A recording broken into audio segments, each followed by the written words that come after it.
I've never had Blanton's and been like, oh, this is terrible. This or like, sucks. yeah.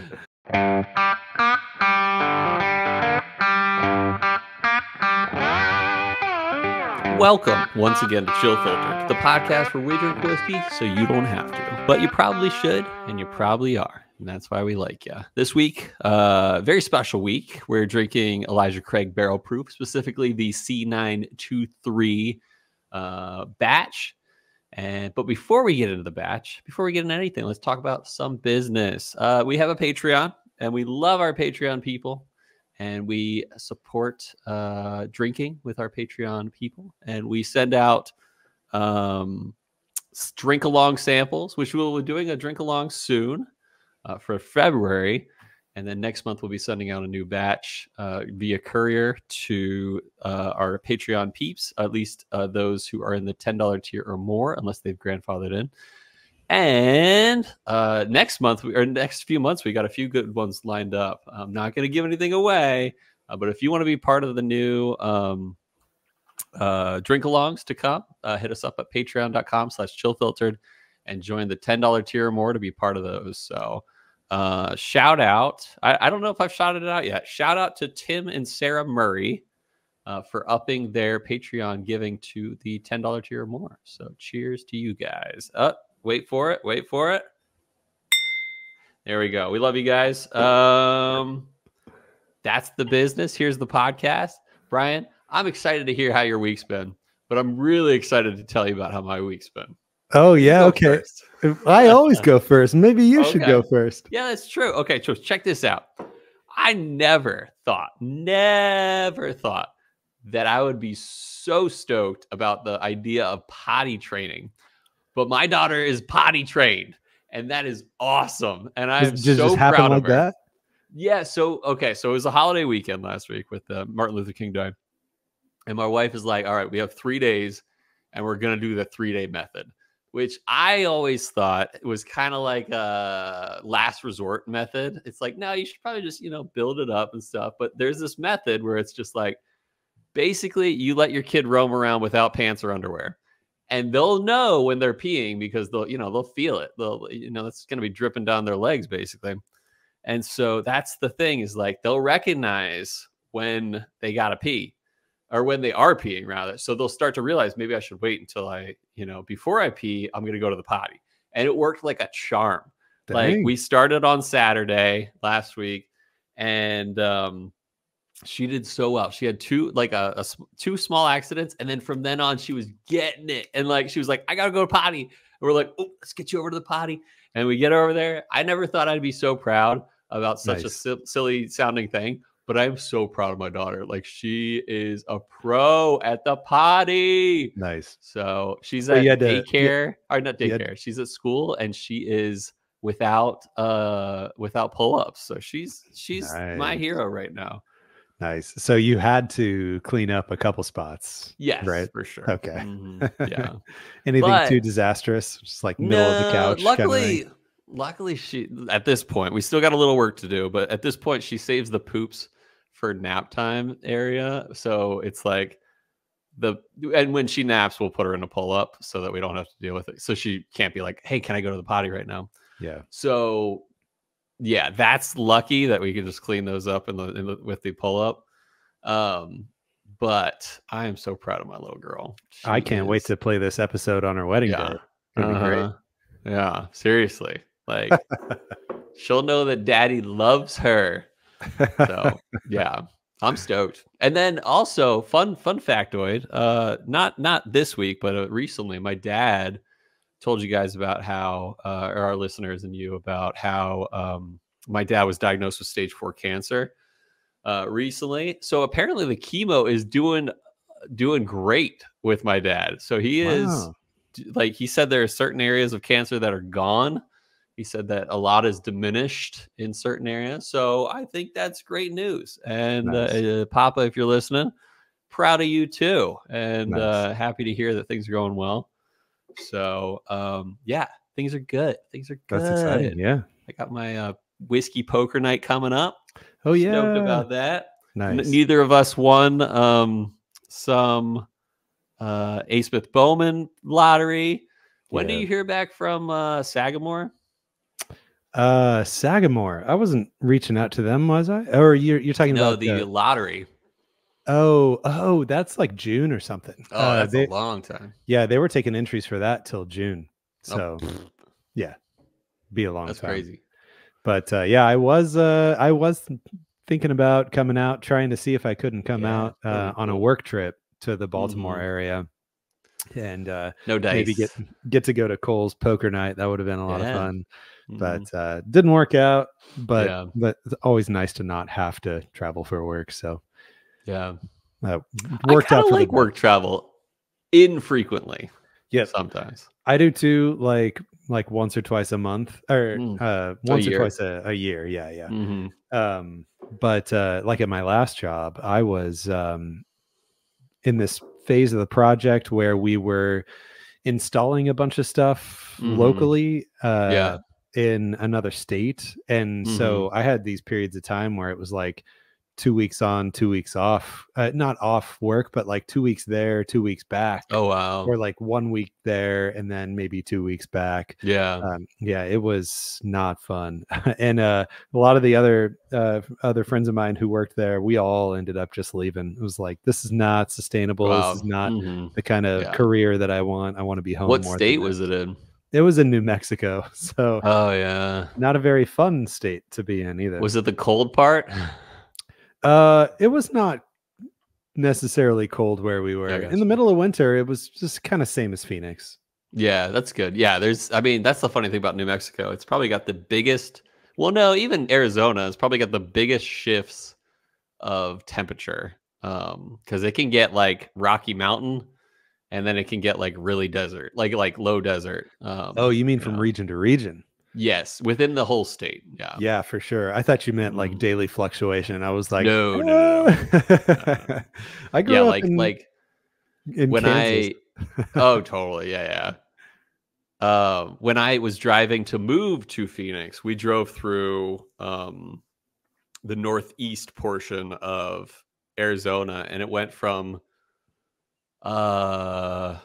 probably around 0 degrees to 45, and it was at night, and we drove in January, but it went that's a big shift. For I love that nightimes. Northeastern part of the state, though. It's all kind of woodsy and it's beautiful. Can actually get cold at night and everything. It's real nice up there.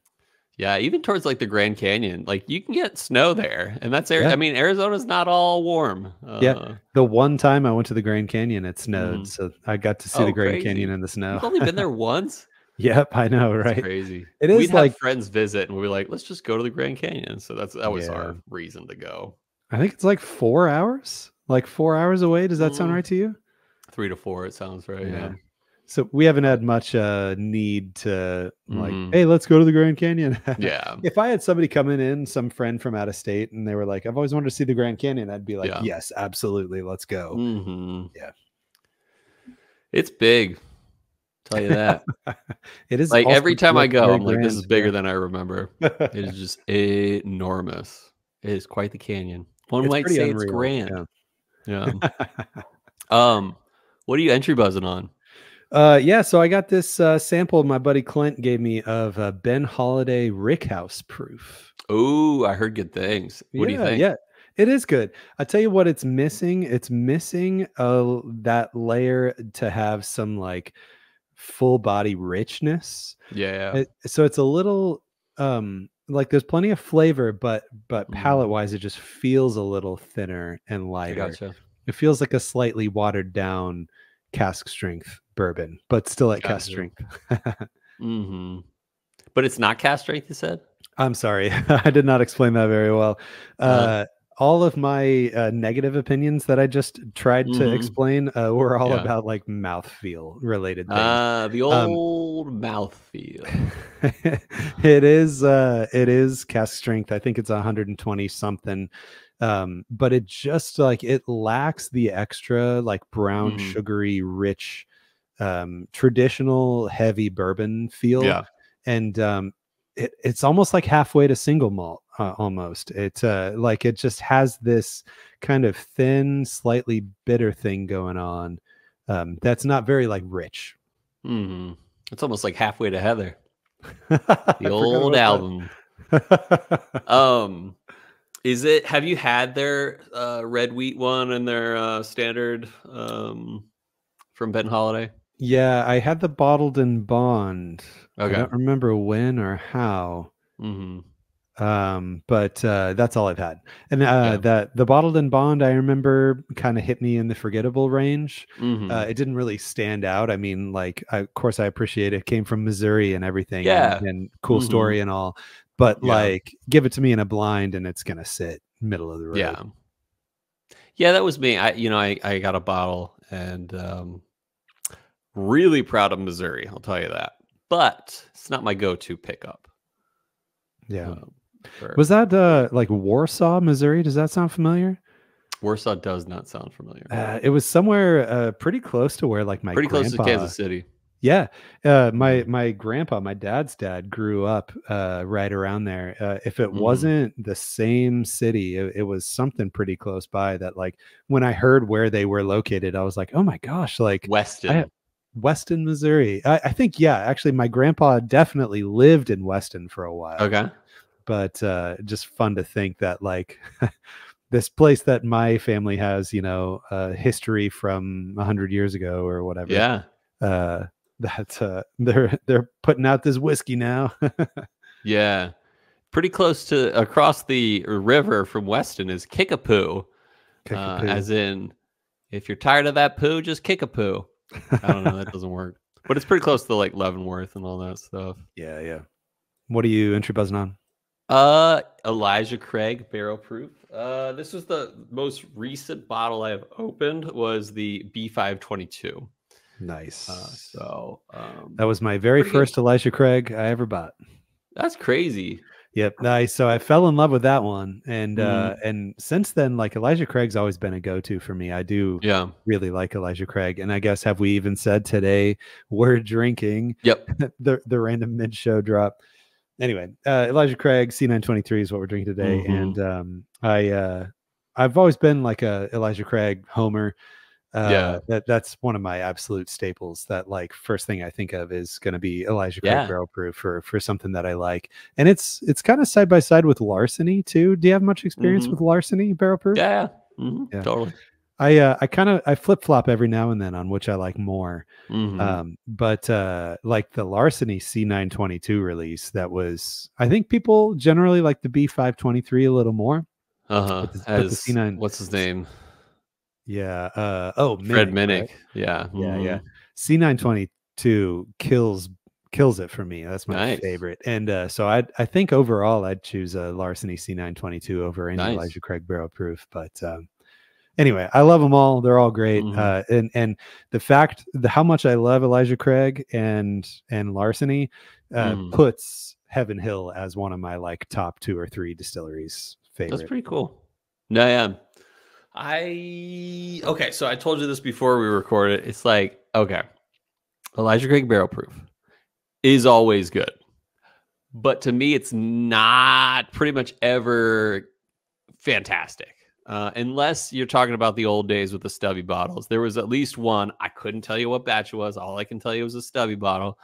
When I worked at that bar, that blew my mind. But recently, so people are like hyping up this C923, saying like, oh, this is the best one yet, like potentially even the best one ever.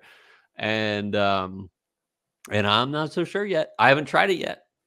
But I'm hoping to have my mind blown, because, yeah, like I said, like, it's good. It's always good, but it's never like mind blowing, at least for the past few years. So save a little bit of that B522. Save a little bit of that. So at least you could, after you drink C923, you can at least take one more sip. Yeah, for sure. I do. I'm trying a new approach today a little bit. So full disclosure here. Elijah Craig's are, they're pretty darn hot. They're pretty punchy and pretty hot. So I decided to go ahead and pour my pours already. Yeah. Ooh. So maybe I should have told you that so you could do the same.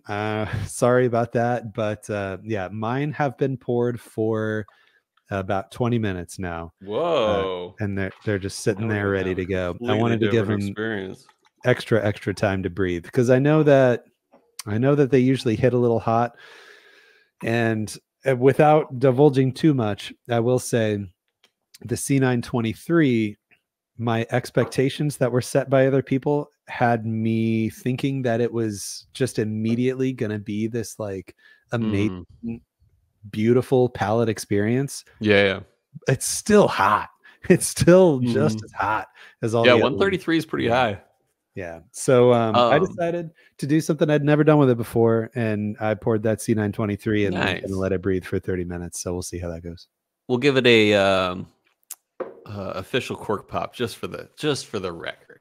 Because you got a brand new cork pop. Well, no, I have your that's sample right. that you sent. Yeah, so I can give a representative cork pop. Yeah, the proverbial cork pop. Anything else before we get into history this week? Real quick. Kind of excited for this. On Saturday, going with a group of guys to tour a distillery in distillery in Tempe. Yeah. Nice. I should have said tour and just see if you'd like pick up on it and be like, wait, you said tour. You're a hypocrite. So we're going to Adventurous Stills in Tempe.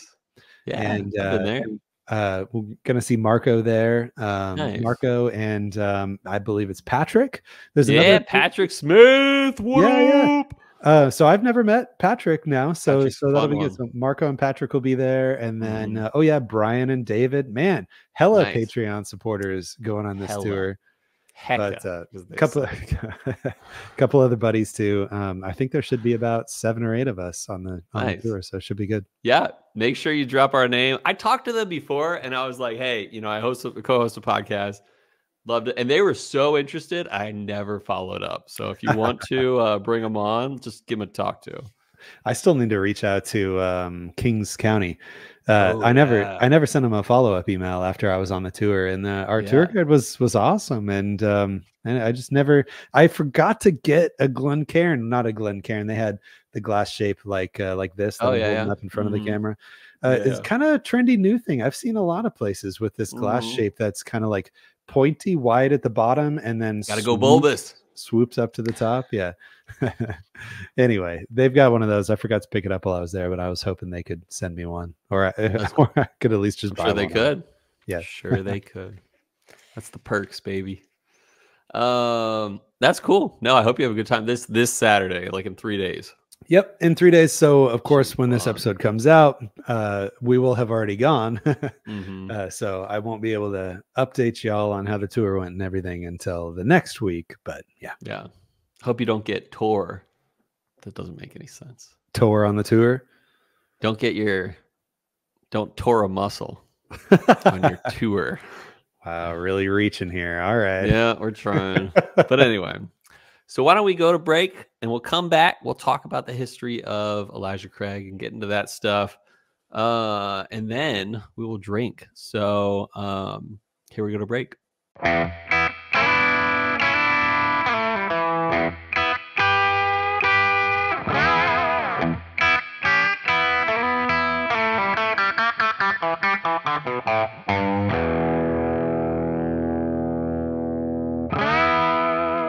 We're back. All right, let's get into some history. I don't have any notes to get to this week, so we're going to get right into it. Elijah Craig Barrel Proof C923. That's what we're drinking today. This is our 4th episode on an Elijah Craig product, and only our 2nd featuring a barrel proof variety. Episode 66 was that first one where we drank Elijah Craig Barrel Proof C918. That's right. Quite an old barrel. That is what, like almost 6 or 5-6 years ago. You have an unopened C918, right? I do. So that's the funny thing. Actually, shout out to what's his name? Jason Preston, who sent me a bottle of C918 because he's a baller. He's a friggin' baller. Nice. And that was a while ago. I think he sent it as like a move-in gift or something like that, or maybe a baby gift or something like that. It was great. Nice. Shout out to you, Jason, who I know is still listening, but maybe is a little bit behind. Love that guy. So yeah, episode 155, we drank Elijah Craig Toasted Barrel. Then 169, we drank Elijah Craig 18-year single barrel. So we've definitely done Elijah Craig before and talked history before, but it's been over 2 years since we've done an episode on Elijah Craig. So let's cover some of the basics of who Elijah Craig is and what the product is. So first, Elijah Craig is a bourbon and rye. They do have a rye variety from Heaven Hill Distillery in Bardstown, Kentucky. There are many options from Elijah Craig brand. Everything from the single barrel 18 to even 23-year options, 21, 20. I believe there's even a 22-year option. There's a straight rye, a toasted barrel bourbon, and just the standard small batch Elijah Craig. But all these are named after a man who is rumored to be the first person to put the classic charred oak barrel into the bourbon process that is so near and dear to our hearts in the bourbon world. So Heaven Hill is very quick to say that he is the father of bourbon, claiming that he was the first person to age his corn whiskey in new charred oak barrels. But historically, that's been pretty hard to prove. So for those who don't know, bourbon needs to be aged in new, unused charred oak containers. Usually barrels is what they use. But that was, apparently that process was apparently kicked off by a man named Elijah Craig.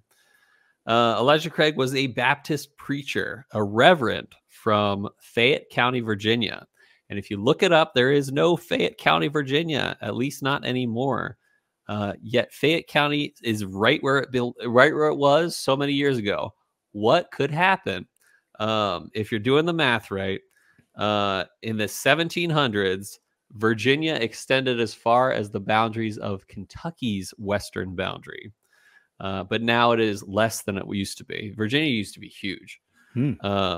And so, yeah, where Kentucky was once Virginia. So where is Fayette County? Well, it's right around Lexington, Kentucky. But Elijah Craig was actually born in modern-day Virginia, in Orange County, which is actually not too far from where I live, which is just north of Charlottesville. Orange County is, at least. Anyway, Elijah Craig was not only a preacher, he was kind of a jack of all trades. He did entrepreneurship, he did paper and wool mill, and he was an owner and distiller. He definitely distilled whiskey. In 1874, there was a book, and it was published. So this was like over 100 years after Elijah Craig, or about 100 years after Elijah Craig. There was a book published. It was called The History of Kentucky by Lewis and Richard Collins.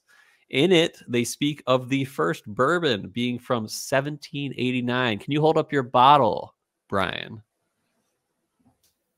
1789. Look at that. Which, yeah, is on most bottles of Elijah Craig, unless you're in the single barrel or the 20-plus range.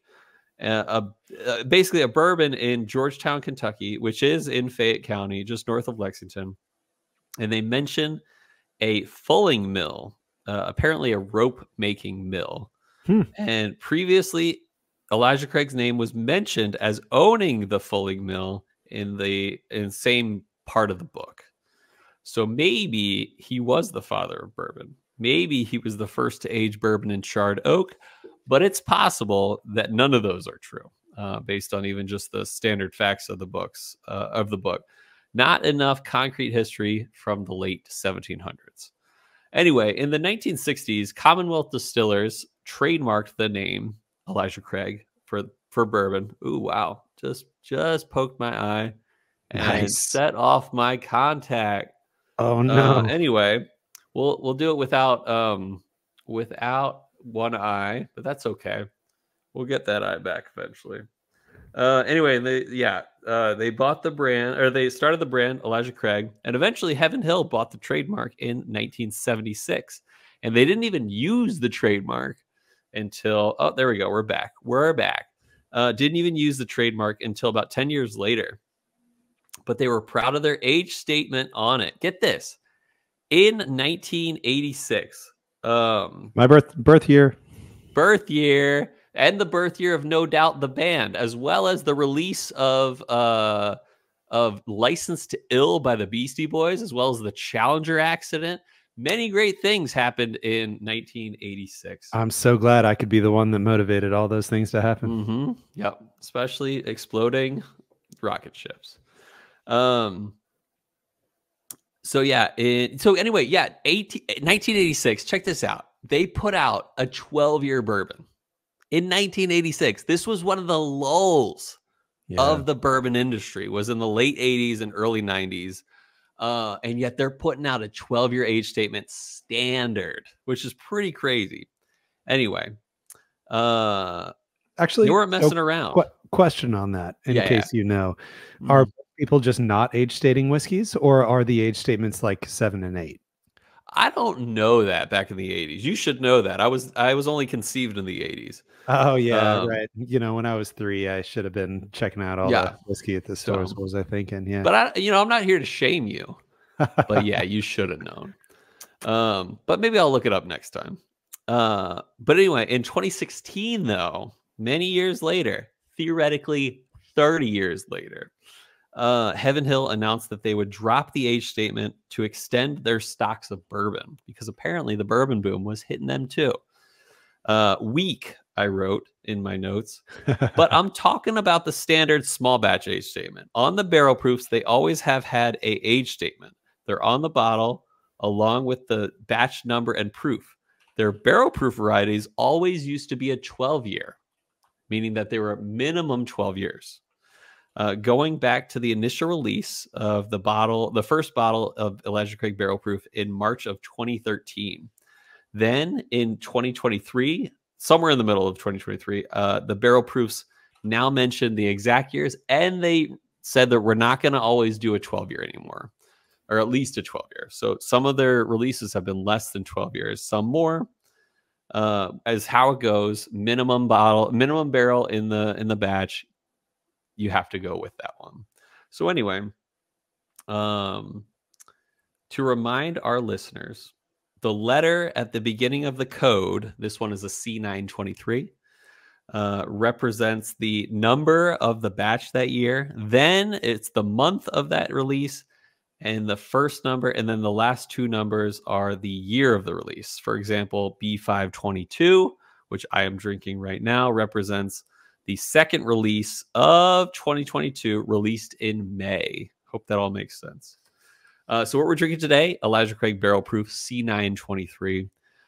This is the third barrel proof batch of 2023, released in September. So far as I've seen, there have only been 3 batches a year. And as far as I've seen, there is no batch later than September. So you won't get a 4-digit after the number, as far as I've seen in the history. Me too. Lately, yeah, they've been January, May, and September releases, but that has not always been the case. The last exception to 1, 5, or 9 was B215, which was a February release in 2015. Wow. Or was it A2? I think it was A215. I don't think there was a December release. Oh, yeah, they wouldn't have gotten to B already by February. Yeah. A215. So the specific barrel proof release is 133 proof, the hottest proof since A120. So that's been over 3 years that it has been. This is the hottest one. And A120 was 136.6 proof. So it's been a while. Is that the one you were talking about? No, so now here's my little side by side here is C920. 920. I just randomly, a store here had some C920s in stock like a year ago. Recently? Yeah. Wow, okay. It was like a year ago, or a year and a half. 3-year-old stuff. But yeah. So I was like, well, that's the oldest I've ever seen. So I grabbed one while I was there, and now I wish I'd grabbed 2. It's so far, it's my favorite. So I'm excited to side by side these and see what I can tell the differences. That's cool. Technically, This is the oldest age statement yet for an Elijah Craig barrel proof at 13 years, 7 months. But that does not necessarily mean it's the oldest Elijah Craig barrel proof. Just the oldest stated on the bottle. Some of those 12-year age statements were rumored to be up to 15 years minimum, especially for some of those stubbies. What do they call them? The pirate bottles or what? Pirate, yeah. Standard mash bill for Elijah Craig is 78% corn, 12% malted barley, and 10% rye. If you can get it at retail, which I recently got it at, it's about $70. So that's the history. Here's the whiskey. Give me that cork pop before we. Oh yeah. Here you go. 3, 2, 1. Ooh! Oh, I hope you got that high pitched squeak in there. That was super beautiful. Squeak. Yeah. Audio listeners. I did get the squeak. Yeah. So yeah. You didn't get the squeak on your little sample bottle? No. Oh, you didn't. Oh, I'm with you. Well, I hope Ben Klepsik is out there here drinking C923 That's right. with us. I have no doubt that he is. No doubt that he is. Okay, so now, second mention of no doubt so far this episode. Yeah, hey-o. You mentioned dropping the age statement. Did you mention dropping the age statement on the Elijah Craig barrel proofs? Did you not listen? I was half listening. So they took out the 12 years. Yeah. Maybe I didn't. I think I muddled that bullet point. So yeah, they took out the 12-year age statement and said, we're going to get rid of the standard 12-year age statement, but we're just going to put whatever. We're going to keep the age statement specifically to the month, but we are not going to make it a 12-year anymore. Yeah. Even though technically you can have higher than 12-year in a 12-year age statement. Yeah. I definitely caught when you were talking about the normal small batch losing its age statement. But so yeah, that happened B523 last year. So now we've had B523 with no 12-year age statement, and then C923 what we're drinking today. And then they just released, just announced A124. what A124 which is a 10-year. Yeah. So I was going back and looking here. Yeah, okay, 10-year, 9-month on A124, and it is 119 proof. People are clamoring in the whiskey world. 119? Oh, that's low for an ECBP. I know. But so I feel like there's potential there because they didn't just make it a screaming hot young whiskey, Yeah. Still, I'm not going to buy one. It was C923 was actually the only 23 I bought last year because I had reached the point of I have too many of these. I can't buy every one. I need to just stop. Yeah. But then when it came out, the C923 was so good. It was like, okay, well, obviously if I'm going to get one, I need to get this one. So yeah, for sure. Yeah, no, I feel that. Great nose so far. Yeah. Heavy cherries, hits cherries, real cherries in there. Yeah, like fresh cough syrup cherries, like a medicinal cherry. These are like sweet red cherries from the frozen aisle. Yeah, big cherries. Yeah, it's not too oaked. It's not too proofy on the nose. It is really strong flavor of that nice cherries. And the oak's there, but like I said, it's not too strong an oak. It reminds me, I have a feeling this will be potent in a flavorful way. Very potent. But who knows about the proof? We'll find out. I mean, you said it was hot. Yeah. And definitely getting leathery earthiness in there too. It smells deep. It smells leathery. I definitely get the oak, like you're saying. But there's plenty of brown sugar cherry sweetness in here too. Yeah. First of all, just took a sip. First of all, that's very hot. I know, right? Eye-watering hot. Still really good. This reminded me a little bit. So what I loved about that stubby bottle, which, like I said, I do not know what batch that was, but it was, before they switched over to the taller bottles. It was all about the mouthfeel to me. Like it was so rich and velvety in a mouthfeel way. This reminds me a little bit of that in the mouthfeel. Like it's definitely coating the mouth, but not in an astringent way. It's almost in a sweet way. Normally when it coats my mouth, it's like drying my cheeks out. This is not that, but it's hot. Don't get me wrong. It's hot. So I got tongue sticking to the cheek tannic. Mm-hmm. It wasn't unpleasant. It was just, I got a strong tannic note from this. And now I'm wondering if letting it breathe for 30, 40 minutes did it some favors. Cause, and also my expectations are set appropriately now. That's big for me too. But this hit me a lot more favorably than I remember. Nice. In the past, it's been like, dang, this is so hot. Dang, why do people like this so much? But that first sip that I had some really pleasant, earthy and fruit notes. I got a new one on the palate that I didn't get on the nose, which was like a creamy, like orange creamsicle kind of creamy. One of the things I can say about this, everyone loves a tannic orange creamsicle. Yeah. Oh yeah, just only the most dry. Yeah. Wrap that orange creamsicle in a leather strap, and I'm sold. Yeah. This is sweet throughout for me though, which sounds like it's not the same for you. Are you getting like sweet just throughout? Yeah. So I'm getting like brown sugar sweet throughout. I can say this. I like this, but maybe it'll get better with the ice or water. But it's still not blowing my mind. Like it is good. It's in fact one of the best, if not the best, Elijah Craig barrel proofs since that stubby. But it's not like okay. I will say this: it is pleasant throughout, even with the heat.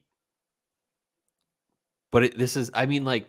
Maybe I'm just comparing this to like Buffalo Trace Antique Collection. Fantastic, but it's definitely not there. And a lot of people are praising this one, and I like it. I like it, but it's nowhere near A+ status. Are you foreshadowing? Ding ding. Are you saying that it's nowhere near the level of hype other people were giving it relative to normal Elijah Craig's? No, I'm saying it is nowhere, like, because I get that. It is better than all the Elijah Craig's people have been talking about lately. But is it still like hub it a what? No, not to me. Is it in a league of its own? No. Yeah. That's what you're saying. Yeah. Okay, I'm with you. But like better than most Elijah Craig barrel proofs? Yeah, absolutely. Yeah. I'm nosing C920 just out of curiosity. I'm getting more kind of grape, like sherry or Madeira kind of finish. I'm getting a heavy, sweet, syrupy grape on the C920 relative to the C923. I just dropped a few drops, the old drop of drops. Giving it the old spin J, the old SJ, the old making it dizzy. Shout out to Willow Hound. Ooh, that's great. Really fruity. I might prefer, actually, I 100% prefer that nose with a few drops of water. Nice. Yeah, really dark berry, fruity, even appley. But like in okay. Apple pie appley. I love it. Great stuff. Okay, so this is one of the best noses I've had recently. Apple pie. All right. Just drop some water. Thick with 2 C's apple pie.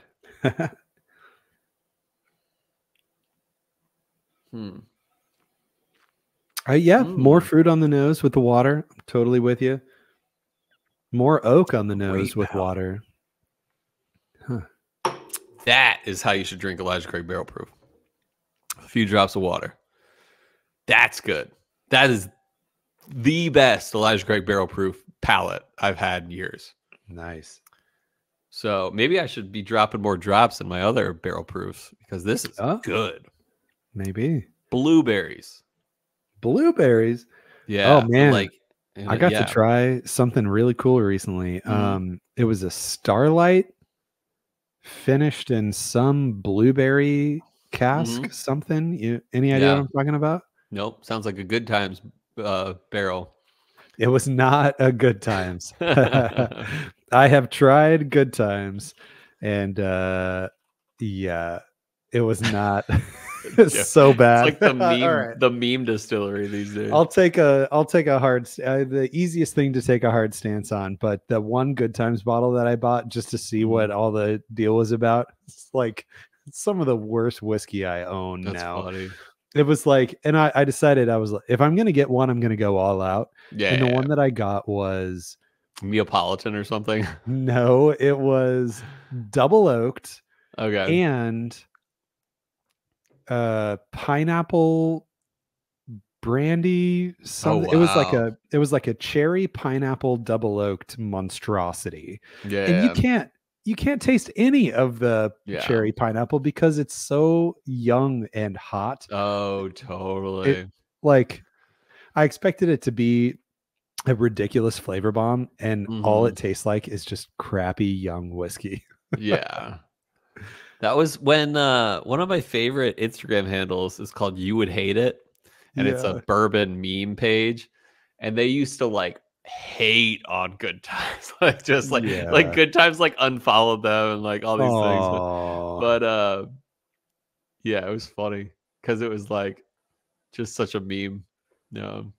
Yeah, well, Good Times, if you're listening, change my mind. Send me a sample of your best stuff and change my mind. I'm open to it. The Starlight that I was talking about. Minds.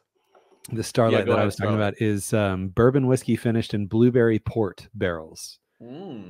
Yeah, and I've never gotten that level of blueberry on anything before in my entire life. That was that was a sample that I got from a buddy named Patrick.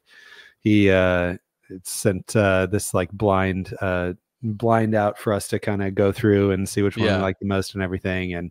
And this one was my favorite. This was the one that I was like, oh my gosh, like it's super unique.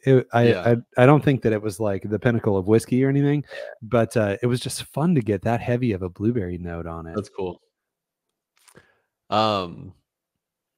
I had that. I tried finally last weekend. The mead you sent me from Superstition Meadery. Is that what it was? Yeah, awesome, it was great. Heather liked it, but she didn't love it. Okay. But I was like, no, I can drink this, and it's very sweet. Yeah. So I started you off easy. So imagine what you had, but imagine it way more syrupy, fruity, sweet, and like tangy. Like not sour, literally sour, but like a sour fruit kind of. Is that up your alley? Because it's super hit or miss. It's very much a dessert. I'm down. Yeah. Okay. So send me another bottle. Can't say no to that. Yeah, I'll keep you in mind. There, some of their better stuff. I say better. That's obviously subjective, but some of their like higher end stuff is very, very like syrupy, sweet. Just like, I mean, if you had more than one glass, you might start to feel like sick. Like it's so sweet and so delicious, but you're only supposed to drink like that much. And then you're done. So yeah, I'll keep you in mind in the future. Please love some of their sweet, heavy stuff. Great palate. I'm ready to bring in the ice. Give it the old Spin J with ice. The old SJ Dub I. I'm missing the fruit. I'm missing all the. Sucks. Oh, okay. Wait, I did. The finish wasn't as intense in a. You're having to deal with this way. That was nice, actually. So I am getting more of a sweet oak. I'm still not seeing any fruit though. I decided to add a little more water to see what I get out of this. Oh, it's nice though. It is water. It is way more enjoyable with the water, though. Yeah. With ice, still very enjoyable. There's a how do I put this? Pears, apples, mostly pears, which are some of my favorite notes.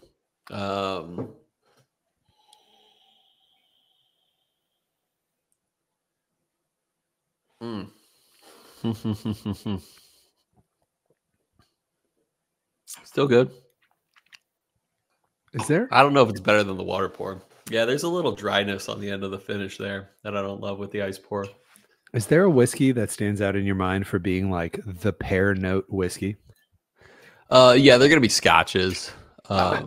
Mm-hmm. But apples are like my favorite note, and that's gonna be like Stag or George T. Stag. Heavy in Buffalo Trace products. Yeah, exactly. Even Sazerac Rye, super appley to me. Wow, that's a lot of ice. I only put in a little cube. I wanted to get cold, and you might as well. And you want the volume to go up too. I'm looking for maximum volume here. Yeah, if I keep putting ice in, the whiskey keeps going up. So more to drink. Yeah. We figured it out, guys. How to add whiskey to your whiskey. I get this like dusty smell on the nose with ice. That's maybe what I was getting. Yeah, totally. Dusty whiskey, like dusty bourbon. This reminds me of that 100-year-old whiskey I got to try. It's like caramely, light, but in a really good way. That was literally whiskey infused with dust, though. At a certain point, the dust surpasses the cork. Yeah. I don't love it, though, with ice. It gets a little synthetic, sugary. Yeah, very sweet. Very sugar sweet with ice. But like in a weird way. Yeah. But like, I could see this being somebody's jam, though. It's not like an instant, like a total turnoff of like. Totally. I wouldn't tell everyone don't drink this with ice. Yeah. Because this could be like somebody's jam. I can see it being, it's not terrible. It's not like where I like shake my head and close my mouth and like, ugh. Which I can do with ice often. You do. I'm starting to formulate a rating, and I think I got one. Man. Well, you're still finishing. You're still. I appreciate you waiting on the slow poke over here. Yeah. This is tough for me because you might have been able to pick up that like I had some predispositions about this of it being like, man, I don't understand why people like it so much. It's not my favorite ever. I'm not even sure I like it more than other Elijah Craig releases, but it did hit me better today than I have had in the past. Nice. I am enjoying it a lot more today. So cool. Now I'm like super struggling with my rating because I'm trying not to let my predispositions affect what score I want to give it here. But yeah, I'll let you go first if you know what you got. I do know what I got, and I'm gonna switch it up a little bit, and I'm standing by this one. 9.1, only because of the water pour. The water pour was fantastic, really nice fruity notes, sweet throughout, very full-bodied flavor in terms of what I did get. Like it wasn't like light in any way. It was all full force, which I dig. So yeah, 9.1 here. I think they did a good job, and I encourage those listeners out there who have a bottle, try it with a few drops of ice or water, a few drops of water. Definitely. And I mean, hell, I'd even encourage try it with a few drops of ice. You might not actually like it, and like neither of us really liked it with ice, but it'll stand up to it. You won't like regret. You won't feel like you wasted it. Like 100%.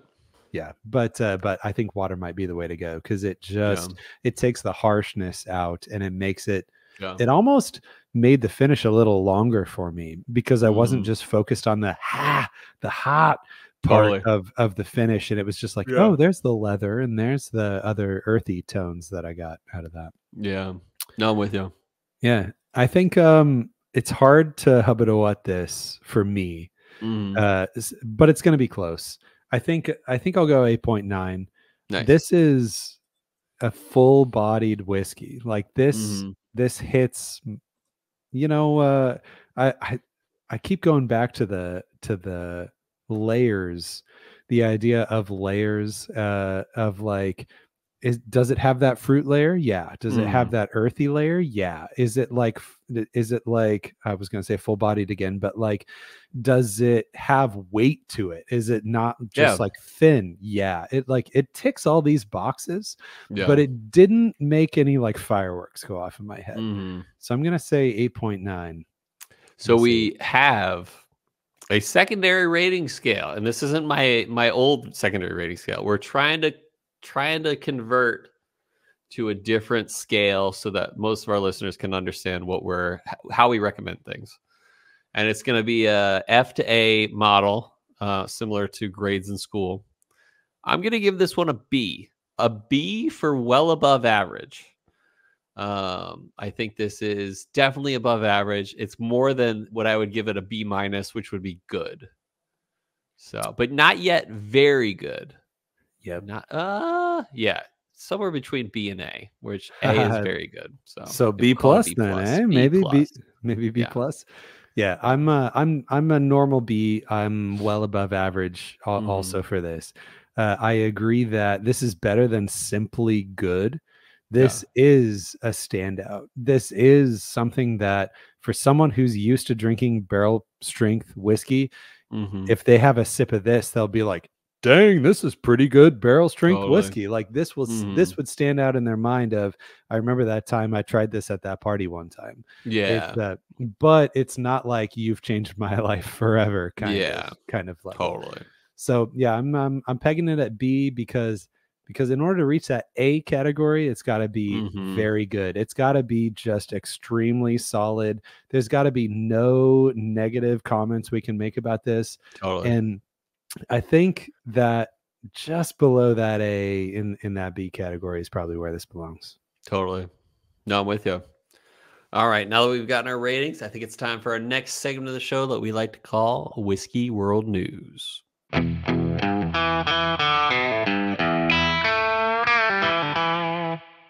Welcome back, everybody. So this is the Whiskey World News segment. So we're going to read an article that neither of us wrote. We're just going to read it. And today that article is about Old Forester. Old Forester's latest bourbon is 10 years old and made from a new grain recipe. Ooh. This is from David Morrow, and it was taken from a website that I have no idea what it was. I'm going to have to look it up later because I closed the tab. But today is a very special day because Old Forester released a brand new product called 1924. Nice. Have you heard of this? Yeah, 10 year. Yep, 10 year. So it's a 10 year. It's 100 proof, I think. I'm double checking. I think you're right. Anyway, on Wednesday, which is today's Wednesday, Old Forester announced the 5th release of its Whiskey Row series, 1924. This new nationally available bourbon is significant for two main reasons. First, at 10 years old, it bears the highest age statement of the Whiskey Row series. Second, it is distilled from a mash bill that is new to Old Forester. That's crazy. The Louisville, Kentucky distillery usually makes its whiskeys from 72% corn, 18% rye, and 10% malted barley. Yep. Standard, what do you call it? Standard Brown-Forman release. Brown-Forman, yeah. 1924 features a new recipe, 79% corn, 11% rye, and 10% malted barley. Nice. Total side note here. So the Elijah Craig mash bill had more malted barley than rye. Yes. Yeah, that's Didn't not know normal. that until today. Yeah. That's cool. Yeah. I forgot to mention that earlier. That kind of set me off when you said malted barley first, and then you said rye. That's cool. But so the 1924 is pretty close there, though. It's only 11% rye and then 10% malted barley. So just a smidge of rye, I guess. So the name and the new mash bill of Old Forester 1924 are a nod to a time when the U.S. was 4 years deep into Prohibition. Old Forester, which is the only bourbon brand produced before, during, and after Prohibition, was still operating after the federal government granted it a permit to bottle its existing whiskey stocks as medicine. In 1924, Old Forester acquired barrels of whiskey from distillers that had been forced to close with the arrival of Prohibition. Nice. These whiskeys featured different mash bills, but Old Forester bottled them as Old Forester bourbon nonetheless. Wow. Bottled at 100 proof. There it is. 100 proof. Old Forester 1924 is available across the U.S. at select retailers and Old Forester Distilling Company at a suggested retail price of $115 for a 10-year. Yeah. How much was that last Eagle Rare you bought? Oh, it was like $40, baby. Right? Yeah. Yeah. But yeah, that's also like a testament to finding a rare bottle at retail. Yeah. So I kind of dig that. I kind of dig the year they gave it for that series. For sure. And changing the mash bill, because I do appreciate that story of like, hey, they bought other people's different mash bill products and released it. So I kind of like that. That's all I got to say about that one. Is like, I do want to find it. And yeah, it's going to be a drop item for Virginia. So I don't know if I'd pick it over certain other drop items, but maybe I'll be able to try it. Yeah, for what it is, I probably wouldn't either. But like, what would set me over the edge, though, it says and again, this is just this article from an unknown source because I closed the tab earlier. Nice. But this article says that it was a nod to a time when they were having to buy whiskey from other distilleries and everything.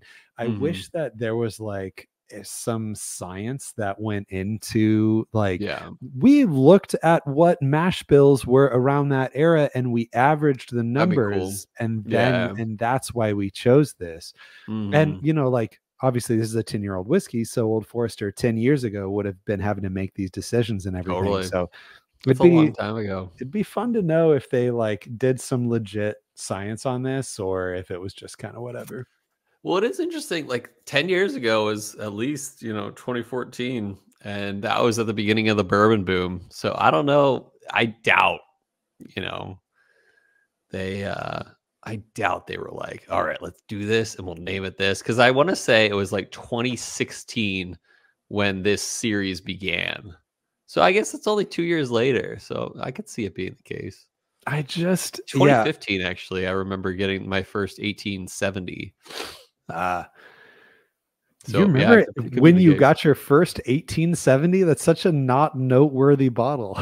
I love that bottle. Oh yeah. Okay. Oh, I'm sorry. Yeah. No, I think it's just good, Yeah.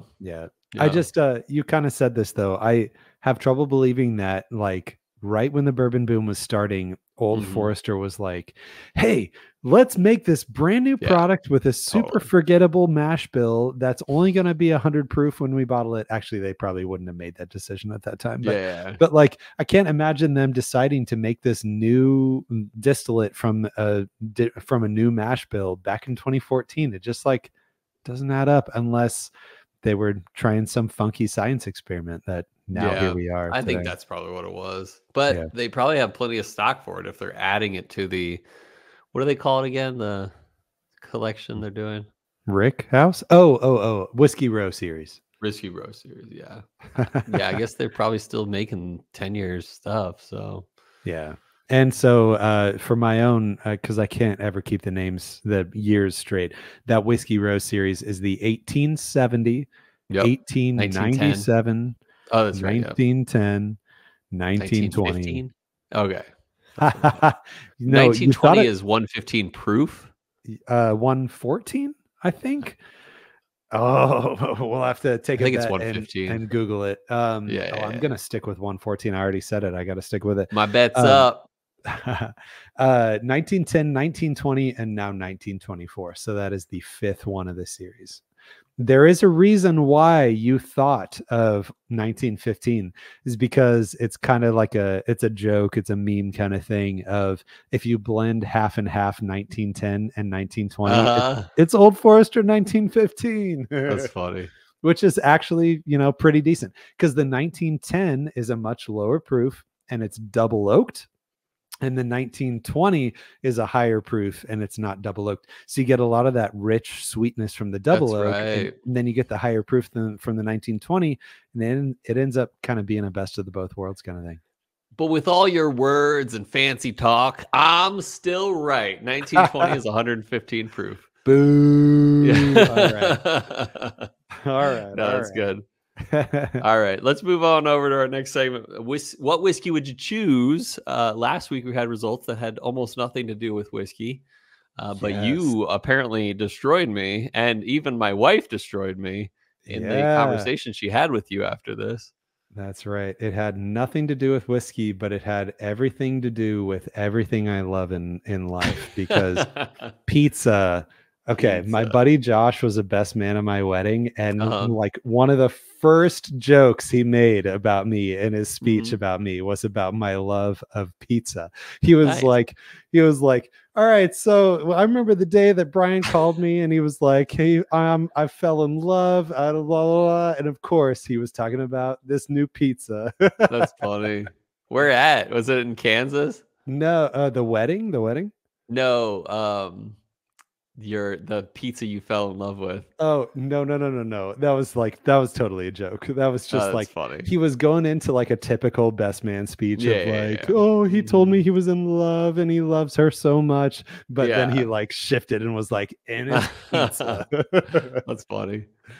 All right, so last week, nothing to do with bourbon. Oh, wait, no, real quick. I have it here now to give full credit to the article that we just read from Do it. Whiskey Raiders. David Morrow from Whiskey Raiders wrote that. That's Raiders with the I or AIDERs. Is that not how it's normally spelled? It sounds like Raider, like RATER. I never thought of that. You could rate whiskey. If the whole point was to be like a double entendre like that, I never picked up on it. Yeah. All right, I guess they're rating plenty of whiskey. Wow, Whiskey Raiders. I feel so dumb for never picking that up. That's so funny. Yeah. All right. Whiskey Raiders recently did an article about like the best podcasts in whiskey, and I was like, of course we're not mentioned. Although Uprocks, shout out to John Hughes. Uprocks gave him like a big shout out. It was years ago. That's awesome. For Embellish, but I'm like, not us again. But it's okay. It's okay. Hey, there's always next year. All right. Yeah, exactly. So what whiskey I'm sorry, I mean, what pizza would you choose? Last week on What Pizza Would You Choose, we put it up to a vote against Marco's Pizza, which is apparently like an East Coast chain. Yes? I don't know. I've had it in Colorado, so it can't be. And that was against Pizza Hut, which Dude, I got had its birth in Wichita, Kansas, by the way. Ooh, didn't know that. Yeah. So yeah, Marco's against Pizza Hut, and we ended up having Pizza Hut win. And I am failing on looking. Marco and AZ rate it or give a vote? I'm so excited to tell you about that. Pizza Hut won 75-25. Pizza Hut beat Marco's. And Marco and AZ voted for Pizza Hut. Oh, that's so funny. I was looking down. I was like, oh my gosh, what if he changed it last minute because he listened to the episode and then he was like, oh crap, I gotta go. That's funny. Yeah. All right. So, and there's a whole other deal about this too that I'm so excited to tell all. Oh yeah, my wife got involved. Yep. So your wife got involved. And I found out that she is also a Pizza Hut lover. She is, apparently. And y'all do pizza night like every other Once a week, yeah. And all you do is get Marco's, and you never give her the Pizza Hut. I'm a terrible husband. What is going on here? So since Pizza Hut won, you have to get Pizza Hut next time. Yeah, I will. And I'm gonna need chill filtered Instagram account. That's true. Post proof that you got Pizza Hut. That's true. So that is required next time you have pizza night. Yes. Okay. So responses from the pizza night. We got a couple. There are not as many people opinionated about pizza as there are about whiskey, but maybe we should keep it to whiskey. Maybe.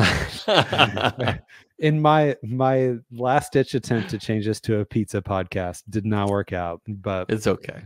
We heard from Broaska Testwasa. He says he loves the Domino's thin crust. He's the other options give him the heartburn. The Domino's thin crust. And we got some whiskey drinking panda. So if you're ever curious, Joey. There we go. If you're ever curious what type of pizza panda's like, they like Old Chicago. Dude, I love Old Chicago. I'm not sure I've ever actually gotten pizza at Old Chicago, because when I go to Old Chicago, I end up just getting something other random off the menu. I don't know. They have really good, what do they call them? Italian nachos.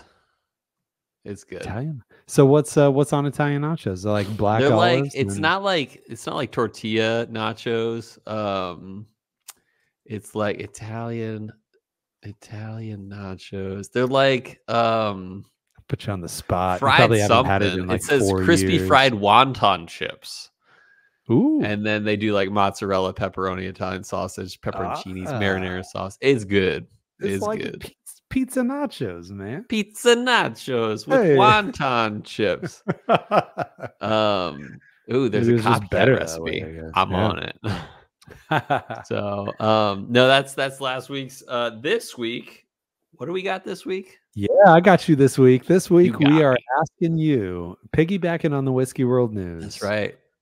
If you see an Old Forester 1924 for $115, are you buying it? And why or why not are you buying it? So let's hear from you, Cole. Are you buying it? Here's why I'm not buying it. Because if there's a drop in Virginia, there's probably better stuff than that for that price, at least. So, all right. Let me throw some at you. All right. Okay.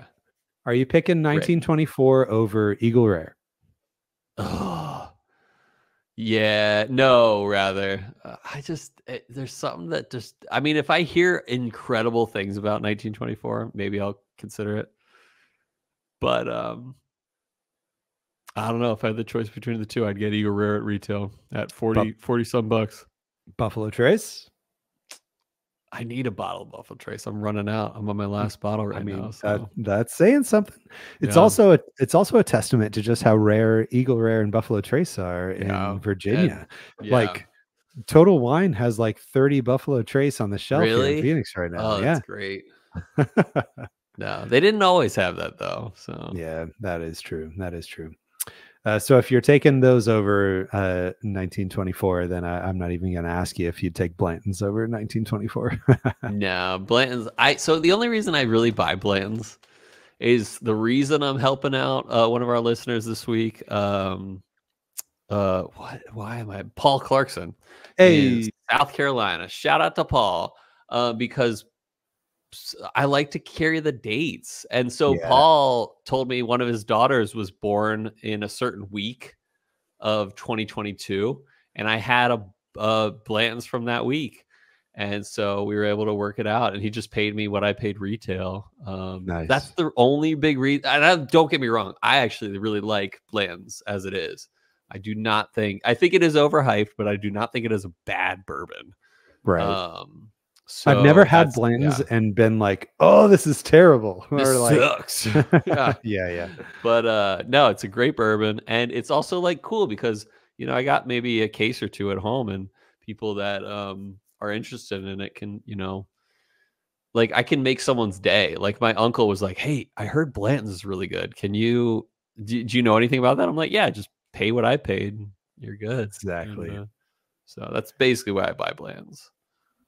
So I am definitely going to buy Old Forester 1924 if I see it, even at 115. My circumstances are totally different than yours. I just have this feeling that at our high-end grocery stores out here in Phoenix, like I'm gonna see this in a little glass cabinet, and I'm just gonna be able to say like, hey, can you open this cabinet for me? I want to buy that. It's Old Forester. It's a Whiskey Row series. They're not even calling it like they're like pinnacle of bourbon series or whatever. Like it's not like it's like a BTAC Old Forester or anything. So and just given what it is, it's 100 proof. I feel like there's going to be a high volume of it that's produced. So I have high hopes that I'm going to be able to just see it in a lockbox somewhere, and that it'll, if it's not 115, it's going to be 120 or 125. And like, I'll get it and I'll try it. And I'm You'll send me aware. Yeah, for sure. We'll do an episode on it, of course. But like, I'm well aware that I could try it and be like, wow, I can't believe I just spent $115 on this. But I need, like, it's fun for me to be able to. That's a risk you're willing to take.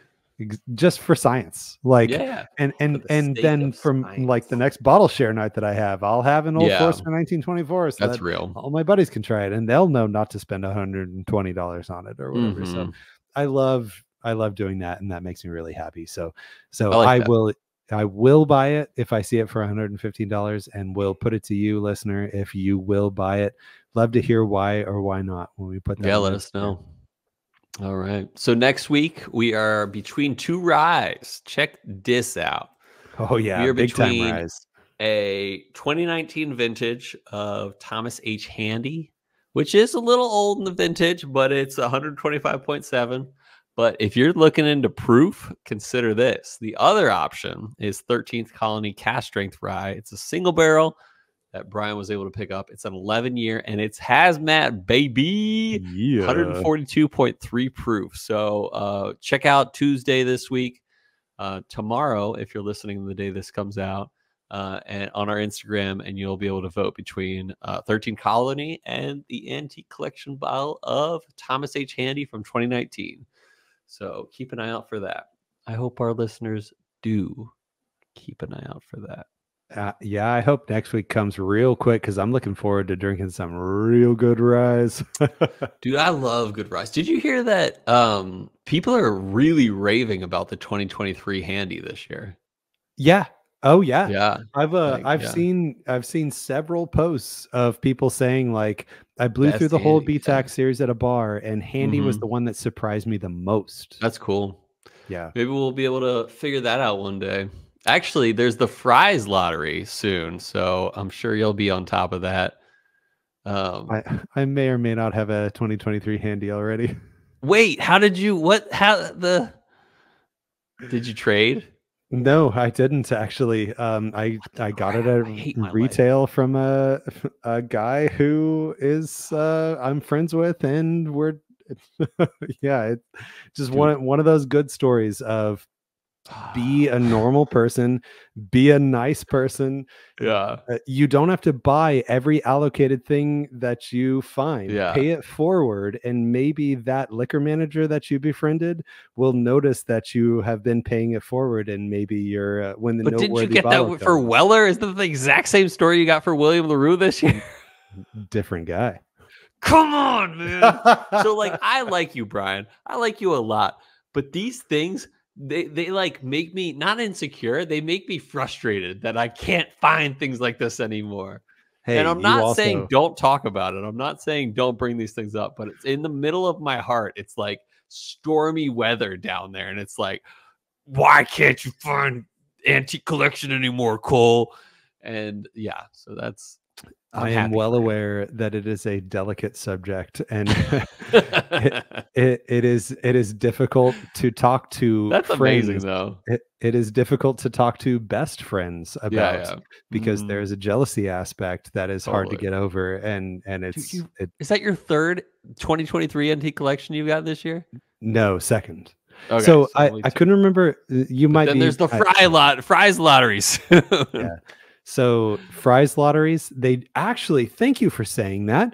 People in Phoenix, hit me up if you are unaware of when the Fries lotteries are. The information is posted on Facebook groups. I send the Chill Filtered Instagram account and a message, because I will message you the screenshots of the dates and everything, so that you go to the Fries lotteries.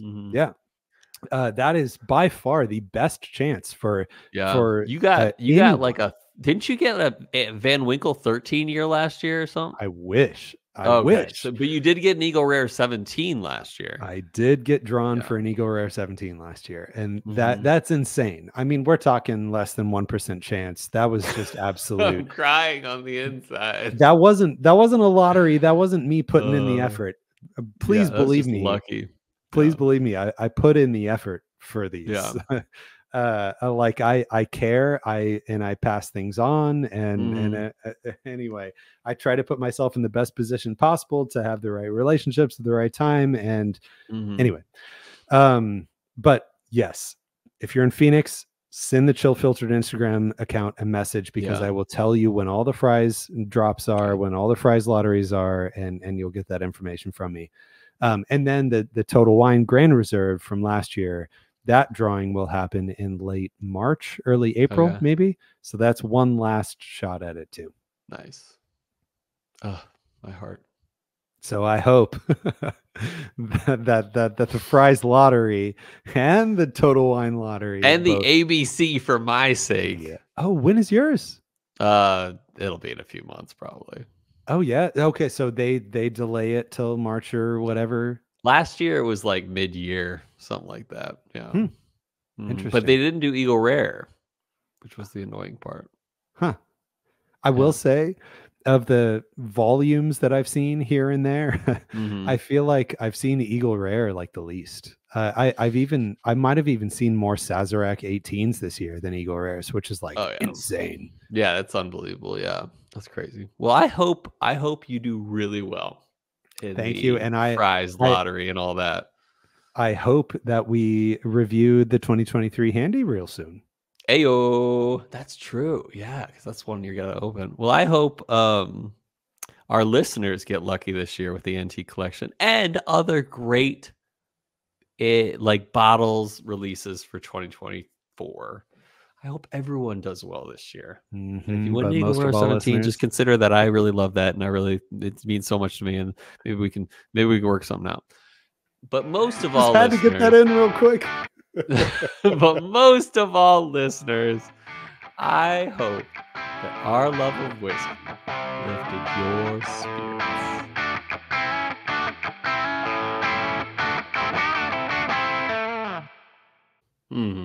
It's almost like Halfway to Heather.